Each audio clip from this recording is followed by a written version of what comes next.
fit. So what we're gonna do today is our couch stretch, and we're gonna show you two different versions. Depending on how tight your hips are, you've got some options for setting this up, and all you're gonna need is that handy couch. I'm gonna go ahead and take advantage of a couch pillow as well. You can use a towel, or if you've got some carpet, you might not need it. But what we're setting up first is a Spider-Man couch stretch. So we're gonna wind up this back foot up on the couch, knee on the pillow for a little bit of cushion.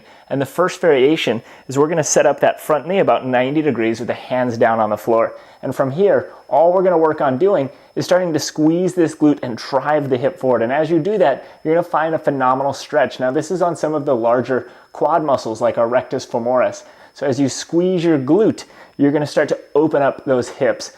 If you find this to be a good stretch, but you want to get a little bit more into the hip flexors themselves instead of the quads, what we can do is we can actually adjust slightly to bring this foot back and then set up in a nice and tall position. Now, something that's really important when you set up in this tall position is we don't want to be overextending the rib cage. So we don't want to have that rib flare and arch in the low back, which is really easy to do. So what we're going to do is we're just going to close those ribs down to the floor and again work on squeezing the glute, driving the hip forward, and you will find very quickly a phenomenal hip flexor opener. So we're hanging out here.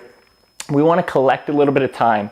So a good rule for this one is we want to spend 30 to 90 seconds just hanging out. And you can even spend up to 2 minutes in this position, just lengthening those hip flexors. Practice getting in some nice deep breaths, keeping that rib cage down, avoiding rib cage flare, and squeezing that glute. Give this a go and see what you think.